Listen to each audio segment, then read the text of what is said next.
podcast número 128. ¿Estás preparado para que tu hijo falle?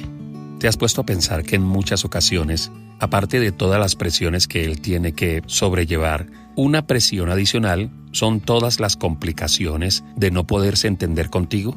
¿Te has puesto a pensar cuánta presión tiene un chico al entender que su papá o su mamá no confían en él? Estuve en una entrevista donde me hicieron preguntas al respecto. ¿Acaso los padres están preparados para entender las múltiples fallas que tienen sus hijos? Bueno, en la mayoría de casos no es así. Solemos ser sus mejores jueces. Y no entendemos que nosotros como padres debemos tener la paciencia suficiente para corregirlos, para orientarlos, que no podemos olvidar que nosotros hacíamos cosas parecidas o aún peores. Hola, yo soy José Ordóñez y te invito para que en el podcast del día de hoy puedas entender algunas cosas que bien no hemos aprendido en la vida por el modelo como nos educaron a nosotros, o que quizás sí las sabemos, pero no la ponemos en práctica. Estar preparados para cuando nuestros hijos fallen. Entender que no somos nosotros sus jueces. Que si les damos la confianza suficiente de que en el momento en que estén fallando, vengan a buscarnos, se sinceren y encuentren en nosotros la mejor de las ayudas, de seguro pasarán por la juventud con muchas más oportunidades de madurar y prepararse para el resto de la vida. Por ahora te invito a que disfrutes el podcast del día de hoy. Bienvenidos. Yo creo que definitivamente no podemos pensar que la buena educación la estamos logrando cuando los hijos están obedeciendo en todo tiempo. Y aquí estos programas están diseñados para que enséñanos, por favor, para tener hijos que nunca fallen. Y uno dice, no se puede. Para eso vaya y hable con Jesús y con José y María. ¿Okay? ¿Cómo puedo tener un hijo perfecto? Eso no existe. Y las personas que entran a un video como estos y se ponen a ver algo como esto y dicen, necesito la fórmula mágica para que mi hijo no falle, están totalmente equivocados. A veces uno no tiene que predicar tanto en el sentido de qué hacer para que los hijos obedezcan. A veces también hay que predicar mucho en este sentido. ¿Qué hacer cuando los hijos no obedecen? Ojo. Y cuando a pesar de todas las advertencias desobedecen. ¿Qué se hace? Primero, entender que son seres pecadores. Primero, entender que es indefectible que se vayan a equivocar en la vida. Se van a equivocar. Van a pasar por malos tiempos. Van a hacer cosas tontas como tú y yo las hicimos, como tú y yo las hacemos. ¿Ok? ¿Cierto? Uno a veces quiere decirle a los padres, se le olvidó que usted tuvo 13, usted tuvo 16 y usted las hacía peores. Tampoco venga aquí a rasgarse las vestiduras. ¿Ok? No se puede vivir con unos hijos perfectos. Los hijos siempre van a fallar.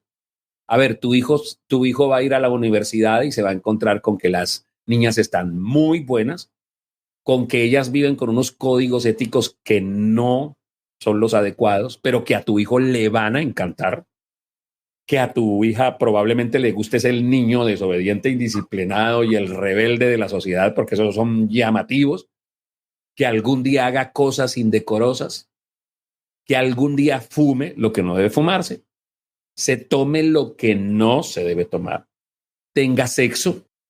Y tú vas a decir, ¿cómo me voy a rasgar las veces? Pero no, si es que ese es otro tema, ¿no? Pero eso lo dejaremos para una siguiente charla en donde cómo hablar de sexualidad con mis hijos y cómo, porque hay padres que dicen, esa falla, mi hija terminó entregando la virginidad, y eso como si la virginidad le perteneciera al papá y a la mamá. Entonces, ¿cómo hacer? Primero, todo padre debe estar preparado para que su hijo la riegue. O sea, prepárese para que la riegue. O sea, para verlo llegar borracho y manejó. Para que se tomó su primer y se emborrachó. Prepárese para verlo con el tatuaje. Usted que tanto lo amenaza. Y es que aquí, como si fuera boyacense, si el caballero me llega medio pintorreteado, ya sabe, ahí tiene la puerta mía, hace el favor por aquí que es más derecho, porque yo en la casa no tengo gay, yo en la casa no tengo marcado, yo en la casa no tengo... Cuando hay esas cortinas de hierro, ¿no? Cuando están esas imprecaciones marcadas como cuidadito, me llega a fallar el joven porque usted sabe cómo es acá en la casa. Llevamos las de perder. una cosa que uno tiene que enseñarle muy bien a un hijo. Vas a fallar. Cuando falles, búscame. La primera persona que tienes que buscar cuando peques es a mí. Claro, a Dios. Yo estoy hablando de la persona. Hijo, yo voy a entender tu pecado.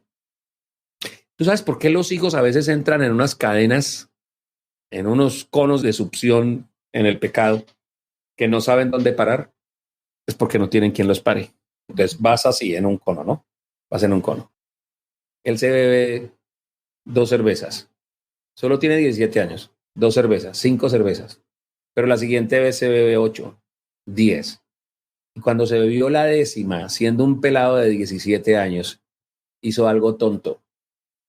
Pero el primer pensamiento que a él le viene al día siguiente, cuando está enguayabado, después de hacer algo tonto, como acostarse con la peladita de la universidad o la peladita que se acostó con el tipo de la universidad porque se fue a una fiesta, porque le dieron un trago, porque se sintió nice, porque descubrió algo. Cuando bebe alcohol, siente que es aceptada por fin en un lugar. Y como siempre se sintió rechazada de su hogar o como no sintió que encajaba ahí, esos muchachos que están ahí, ella queriendo ser aceptada en medio de su horda de amigos universitarios, lo acepta. Se hizo una fiesta en la empresa donde ella trabaja y la fiesta incluía alcohol y siempre tuvo una baja autoestima de su cuerpo, porque quizá en muchas oportunidades su papá se burló de su cuerpo o le hizo chistes y no adecuados, porque tiene la nalga plana, el seno caído, porque tiene celulitis, porque es la gorda, la orejona, porque tiene un lunar, porque no sé. Los padres solemos decir cosas tontas y estúpidas de las que tenemos que arrepentirnos. Entonces, yo siempre lo enseño en el taller para matrimonios, pero creo que hay que decirlo también en la escuela para padres. Yo en los talleres para matrimonios le digo, nunca hagas un chiste del físico de tu esposa. Jamás. El físico de tu esposa es intocable. Solo se toca para amarse, para ponderarse, siempre. Recuerda que Adán y Eva estaban desnudos y no sentían vergüenza. Esa fue la primera idea que el Señor tuvo en cuanto a la desnudez de un hombre viendo a su esposa y su esposa viendo a su esposo. No se hacen chistes del físico. Como se dice ahí, lo digo en la escuela para padres y lo voy a decir y lo voy a recalcar. Jamás te burles de una condición física de un hijo tuyo. No hagas chistes sobre nada de eso. Pero hay niñas, por ejemplo, empujadas. No, esta ya tiene 20 y se va a quedar a vestir santos. Y está con lo fea que es y con ese aliento que tiene y está con lo bruta que salió. Y sabes que a nosotros, que nosotros tenemos un cierto recorrido en el cristianismo y nos suena eso tan duro, pero es la realidad de nuestras familias. Entonces esa niña que trabaja en una empresa, que ha visto a su compañero de labores, joven, guapo, o quizá está casado, qué sé yo. Y de pronto en medio del calor de una fiesta, de una empresa, se toma unos tragos y tiene sexo por primera vez. Y se emborracha. Porque además la invitaron a bailar y le están enseñando a bailar. Y estoy hablando del mundo en el que están nuestros hijos, ¿verdad? Y se equivocó. E hizo algo tonto. ¿Tú sabes cuál es la manera más práctica para que esa persona se siga acostando con alguien que es casado, siga teniendo relaciones sexuales por fuera del matrimonio, se siga emborrachando y pertenezca ahora a un grupo de personas de su empresa que van a las discotecas y todo eso que termina siendo cuando tú ves a alguien que se sentaba en la iglesia y de pronto empezó a abandonarla poco a poco y está en el tiempo de la juventud?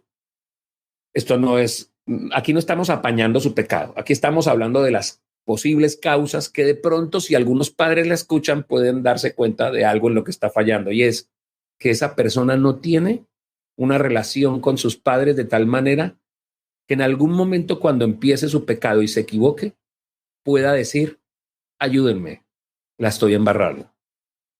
Pa, lo hice mal. Si los hijos tuvieran esa hermosa posibilidad de decir y de pensar, cuando voy donde mi papá y le cuento que me equivoqué, mi papá me ama, me entiende, no apaña mi dolor, pero mi papá no es mi juez. Mi papá me enseñó algo desde pequeña, que si fallo, puedo ir donde está él y decirle, papá, ¿me ayudas? Tengo un problema con...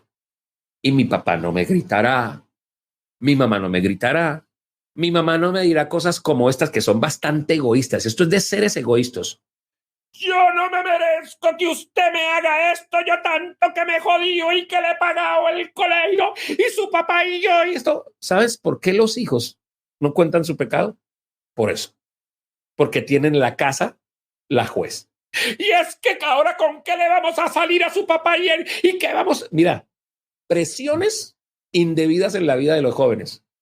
Que una madre y un padre le digan, ¿y ahora qué pensarán en la iglesia? Y uno tiene que enseñarle a los hijos, lo que piensen en la iglesia de ti te tiene que resbalar. Porque la iglesia, uno no va a hablar del rabo de los demás. Uno no va a ir a cotillear ni a meterle chismes. No tengas miedo de lo que pasa en la iglesia. Y las iglesias deben quitar esa presión que tiene que venir de parte de los, que a veces viene de parte de los pastores, aparte de los líderes, de los mandos medios y de las personas religiosas. Porque no hemos sabido crear una iglesia que propicie los espacios donde todos los jóvenes que se equivocan vengan y limpien sus culpas, se sientan perdonados, aceptados y retomen el camino. Algo que tiene que empezar a pasar. Los hijos no tienen confianza hoy en los padres. Pregunta. ¿Cómo pretendes tú que tu hijo te obedezca si tu hijo no confía en ti y tú no confías en tu hijo? El otro día dando una consejería, me decía el joven, me decía, ¿qué hago? Le prometí a mi papá que no volvía a hacerlo y no me cree. Y sabe una cosa, pastor, no lo volví a hacer, pero mi papá no confía en mí. Ahora aterrizamos esto de la manera siguiente. Prepárate para que cuando tu hijo te falle y quieras reaccionar. ¿Qué hizo el hijo pródigo cuando estaba allá con los cerdos? Dijo, me levantaré e iré a mi padre. ¿Por qué? ¿Por qué no dijo me levantaré y me voy a meter por la parte de atrás y voy a ver, o le mandó razón al papá, vaya hermano, que usted es amigo de mi papá, hágame con eso? ¿Sabe por qué? Porque el papá y el hijo siempre tuvieron una línea directa de comunicación. Y él sabía, decía, me levantaré e iré a mi padre. Siempre que mi papá me vio fallar, me entendió, me amó, no es mi juez. Entonces él reaccionó y dijo, iré donde mi papá y le contaré. Y ahí es donde muchos padres tienen que entender que si su hijo falla y viene y le dice, papá, me acosté, me fumé, me tomé, me rumbié, me robé, hice, me equivoqué, me van a echar a la cárcel, tengo problemas. El padre haga eso que tienen que hacer los padres, ayudarlo. Entonces uno le dice al hijo, escúchame bien, en la edad que tengas, creo que esto empieza uno a decirlo más o menos desde los 12 años y lo ratifica a lo largo de la vida con los hijos. Mírame bien, hijo, mírame bien, hija. Cuando te equivoques y quieras dejar tu pecado, cuando reacciones, en la primera persona que quiero que pienses es en mí. No me importa lo que hayas hecho. Sé que no vas a hacer cosas más grandes que lo que pagó el Salvador en la cruz por ti. Así que, inmediatamente, en cualquier estado que te encuentres, ven, búscame. I promise, te lo prometo, que no seré tu juez, seré tu papá, seré tu mamá. Te voy a ayudar. Eso no te exime de que me enoje o me frustre, pero te voy a ayudar. Eso no te exime de las consecuencias que tendrás que pagar por tu pecado, pero te voy a ayudar. Y te prometo que daré hasta la última gota de mi sangre, de mi sudor y de mi esfuerzo por ti. Es nuestro podcast número 128, pero ya sabes que encuentras 127 más en joseordonezcristiano.com. Gracias por las valoraciones, gracias por los me gusta, gracias por los comentarios y gracias porque todos los días ustedes están pendientes de todo lo que publicamos, tanto aquí en el podcast como en José Ordóñez Cristiano. Por ahora les deseo que tengan un lindo día y que se conviertan en la mejor versión de unos padres que saben entender cuando los hijos fallan. Que Dios los bendiga.